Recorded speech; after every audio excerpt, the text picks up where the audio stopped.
his or her house. This is our house.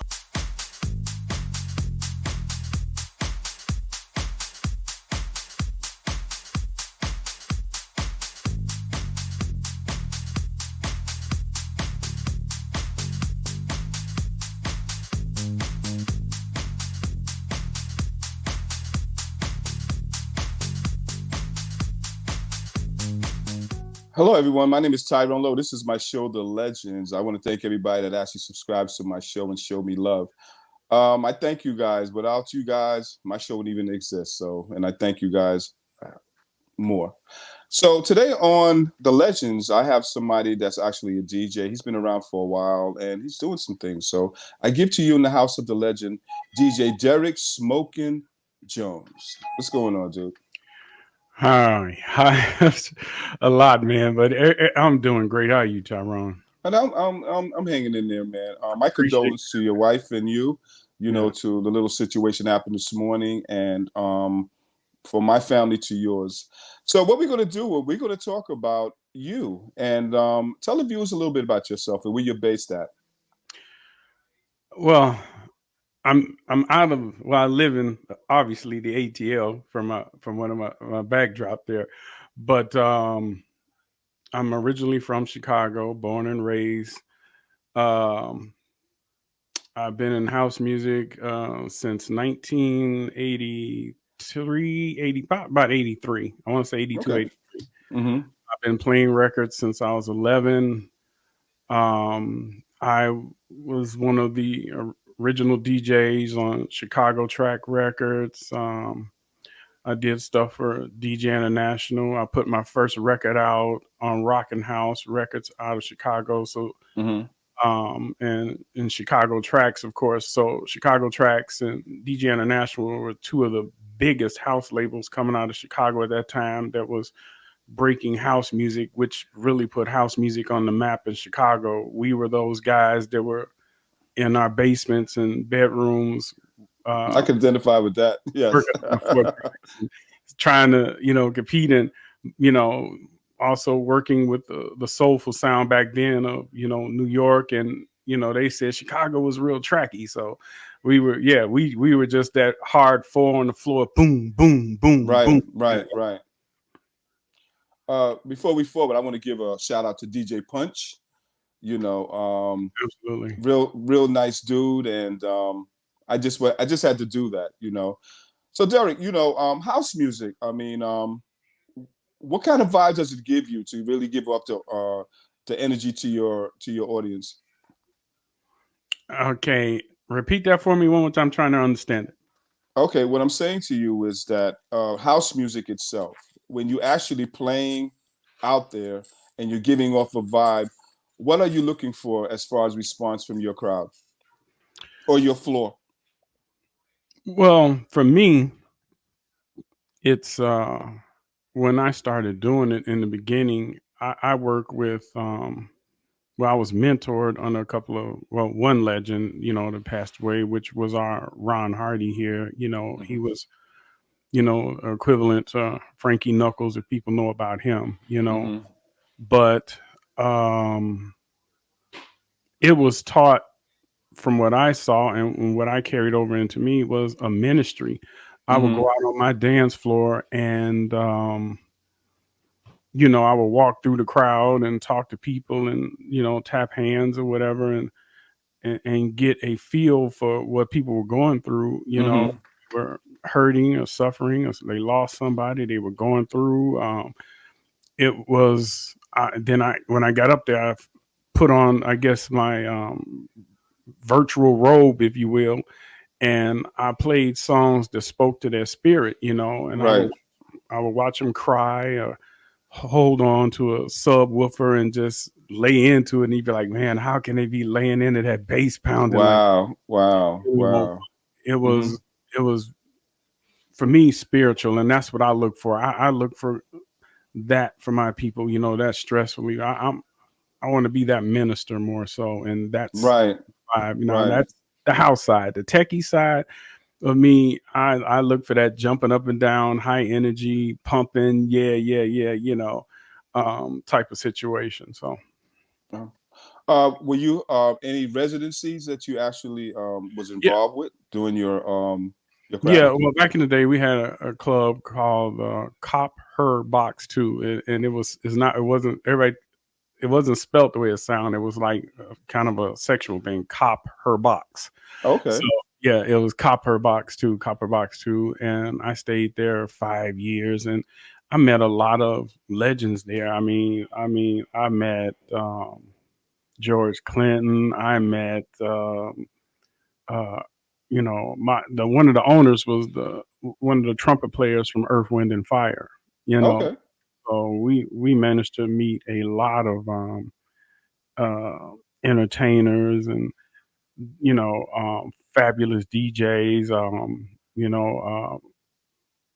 One of my other mentors there was his name was Derrick Norfleet. I mean, he mentored me for a long time. A guy named Right. George Chris mentored me for a long time. Derrick taught me how to be a well-rounded DJ, where I would watch him flawlessly go from hip hop to house to R&B and back again. And I thought that was Right. really, yeah, That's great. When you have somebody that can encourage you a good format, actually, and teach you how to actually read the floor as well. You yeah. know. So my question to you is that through all these experiences that you had as far as gigs and things of that nature, do you feel sometimes you want to take it to a higher grade? Well, I did. I created my own music festival, which is the Music Alliance Festival, and I had Hmm. started building that up, and it was one of the largest South suburban festivals in Chicago. Uh, Right. the suburb of Chicago, and I end up leaving, to come to Atlanta to start building it again. So here Hmm. we have the land and the property, so Right. we have a lot. We're starting. Well, we had started our events this past summer, and now Hmm. we're doing regular events starting in another couple of months until all the way until the fall, and we'll be having events on our property like that. But that's the next level for us, Hmm. and maintaining the record label, which is Power Mix Group One. Yeah. Okay. And how is Atlanta actually receiving house music right now? I mean, they love it. I mean, Hmm. and this is my opinion, and people can come at me. They will. I'm used to that because I'm used to being controversial. But Right. you know, and I always speak my mind. I believe Atlanteans came into house music when it was the boom of soulful and Afro house, and that's what they identified to, Right. as opposed to Chicago people coming in from the root of it, and the old disco, which catered more to the gay crowd back then, Hmm. and Hmm. of course the straight people came, to party, with that community, Right. Hmm. and that was what we considered true house. So it wasn't that style in the beginning wasn't very um receptive, what I'm saying. It Right. wasn't Right. Right. accepted here Right. Right. at Hmm. that time. And then what happened was the more and more northerners that start to migrate from Jersey and Baltimore and Chicago and Philly and Detroit, they started moving in, and Right. Hmm. and now they starting to look for that music, like, where's that warehouse music, where's that underground music, Hmm. where's that Paradise Garage music, because when I first came here, people was like, oh man, you can't play that music, they won't, Oh, you need really? transport, you can't play that music, no. So Uh-huh. when I had my first event in my home, I played soulful and Afro, Right. Yeah. and then come to find out, a few weeks later, I went to a spot and they're playing underground music. I'm like, wait a minute. And I'm watching people dance. And then I'm You're finding right. that there's a crowd for it. And I was like, oh, now you talking my language, because now I can play all the genres I love. Now in Chicago, I was known as the king of soulful because I was playing soulful back in the 80s.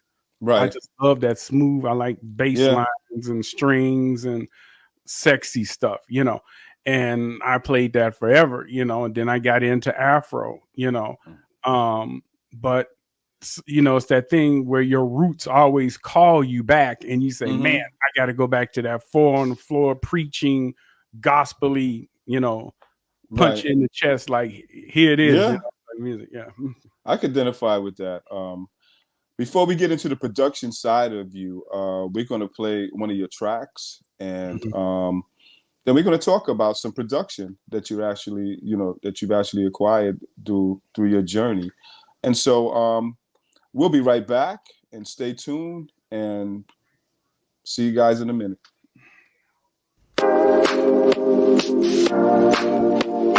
It's not just mine, it's or her house.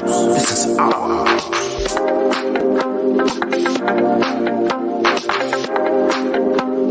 We got some fun people in the house tonight.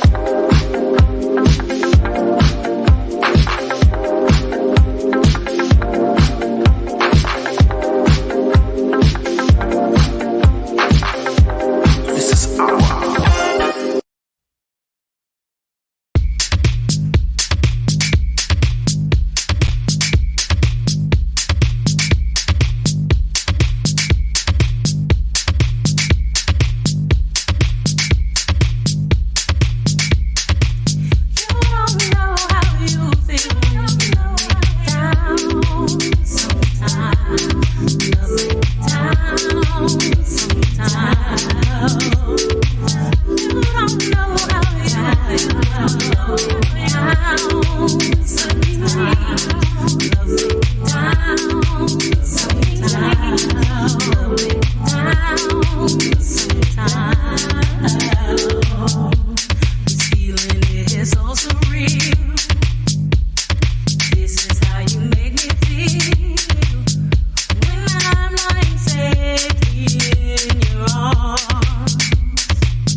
really down, playing the games you do. Someday, everything will be alright. Yeah, that different people make the world go round.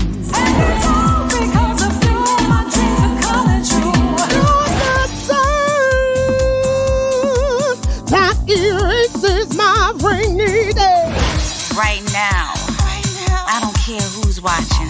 For whatever the reason there might be. With your love by my side, the world will be mine. You're the one for me. Yeah.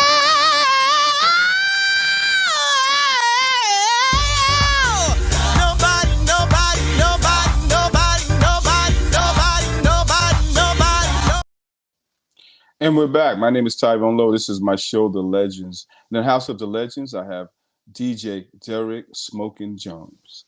What's going on, dude? Hey. Yes. We're back. Let's get it. So let's talk about Love Me Down, because it's a very, very nice track. It's very smooth. It's not cluttered. It's just right on time. So tell the viewers about that track and how you actually came about it. Some of my soulful concepts come from me wanting to go back to doing R&B. So I may start out with a ballad, and I say, well, you know what? I'm always housing up ballads, so let's house up this ballad, you know. Right. And I found the instrumental, and I just got it going, and then my wife, she did the vocals on it, and she stepped in. She did a lot of vocals for a lot of well-known house artists back in the day, and Okay. you know, and background stuff. But she came in and she listened to it, and she was standing behind me in my studio, and she was like, okay. And she says, what are you thinking about that? I said, I don't know. I said, I just want something sensual. Then, you know, she started rubbing on me and stuff. Okay. Said, I know what I'm and that's, you know, we kind of went into that. And Right. to be honest, I was not, you know, I'm always transparent. So, you know, Okay. I was not happy with the first mix of it, you know, initially, because I realized, you know how it is. If you've been working on something for so long, you hear it repetitively over and over. Right. I didn't give my ears a break. You know, I should have walked away from it for a month and then came back to re-release it or release it, I should say. I'm sorry, I'm still a little shook up, but that's all right. You know, but after that, I was like, you know, I told my wife, I said, I don't like it. I said, I know people are playing it. I said, but I just don't like it. So then I started reconstructing it. Then I started putting a new beat up under it. So I created this whole new beat. I started banging on the pads, and I said, you know what? I said, we're going to try this. We're going to try that. And so now we're going to have another version of that. I'm going to release the instrumental of that, because people are like, man, can we get the instrumental? And I was like, yeah, you know. So I'm pretty sure people are going to drop on top of that. So that's what happens, you know. But yeah, but that's where it came from. You know, when you started producing, who was your ideal producer in the house music industry?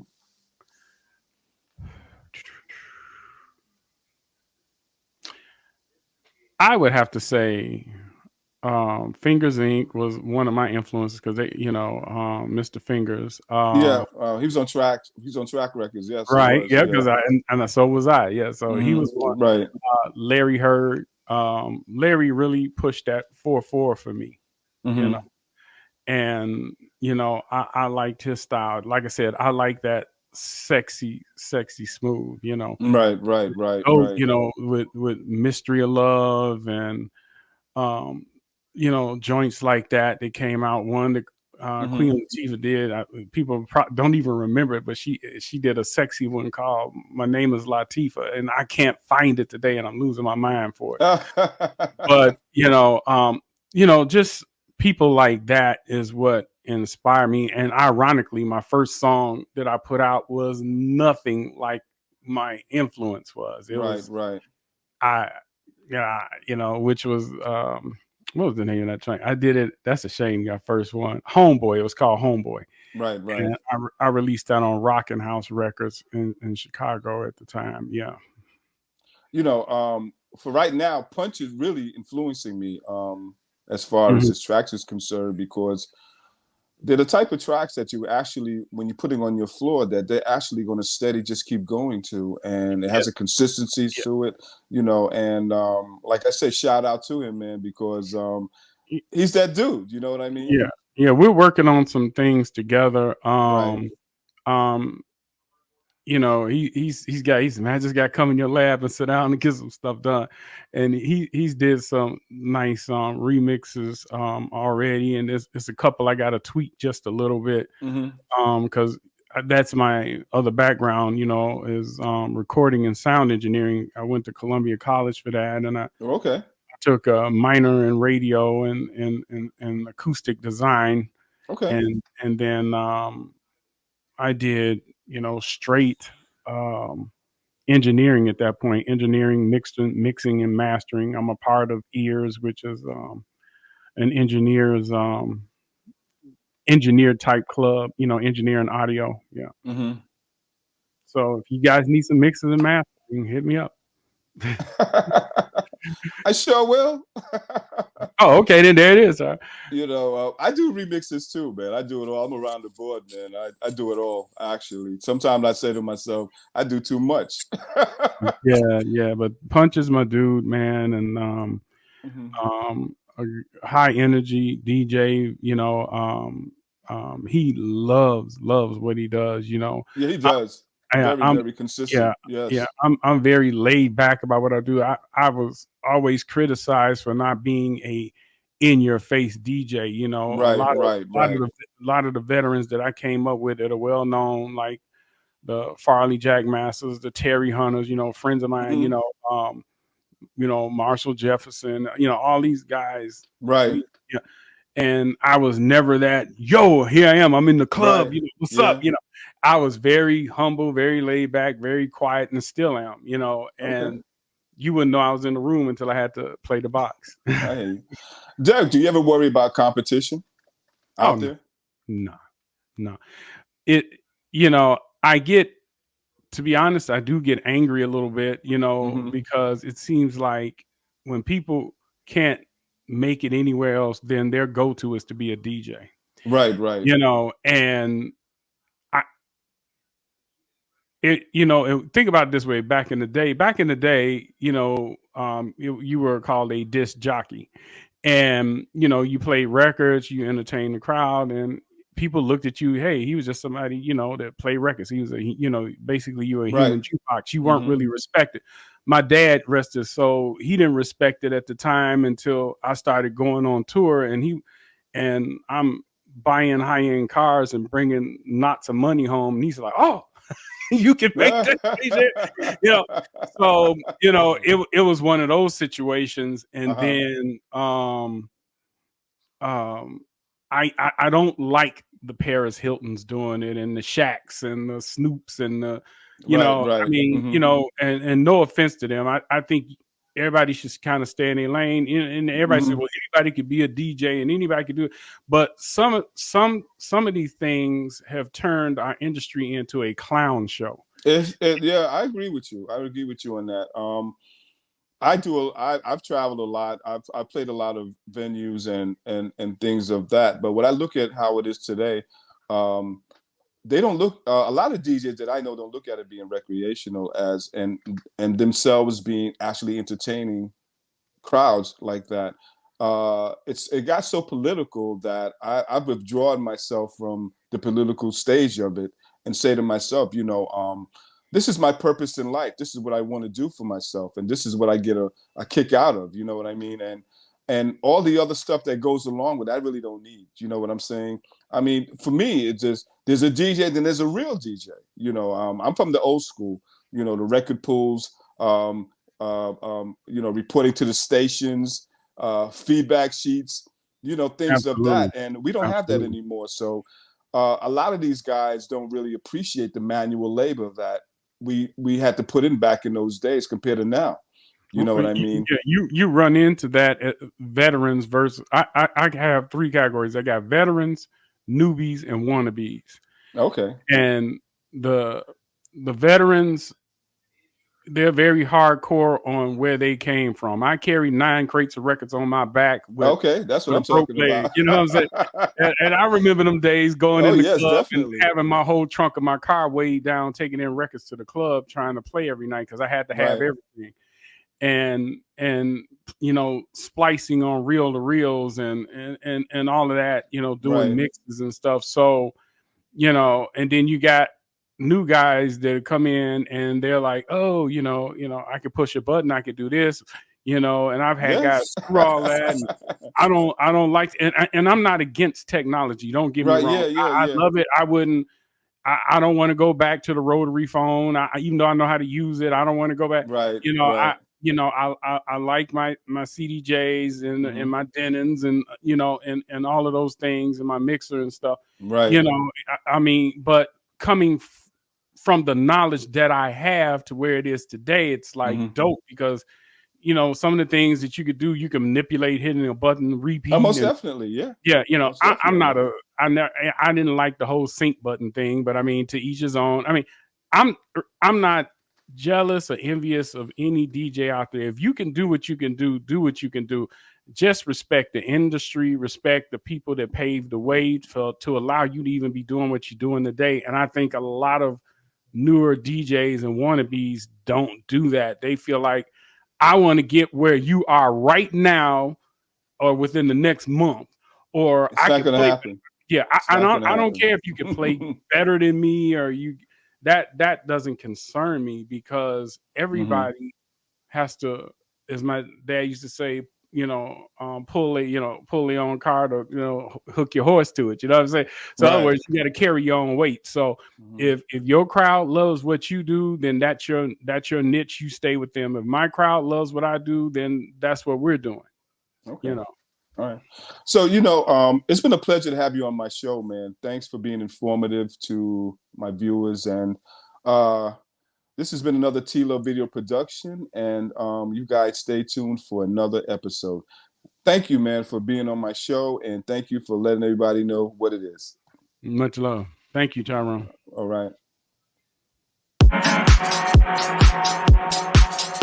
It's not just mine, his or her house. This is our house.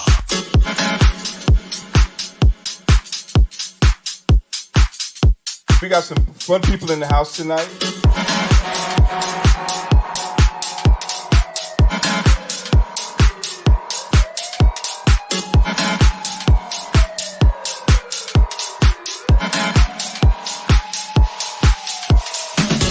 This is our house.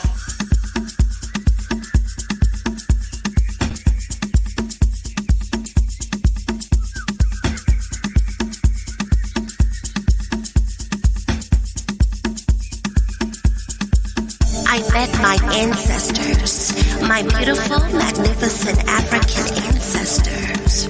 Some of you I met in the physical realm, but the rest of you I met in the ancestral realm. See, I felt your energy and your spirit as it took over my body, as the ritual drums beat in unison, putting me in a trance. I felt your spirit.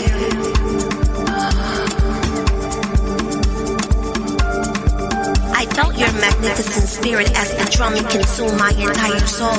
I felt your spirit as you came back alive to this earth through me, as you chanted in one of our tribal native tongues.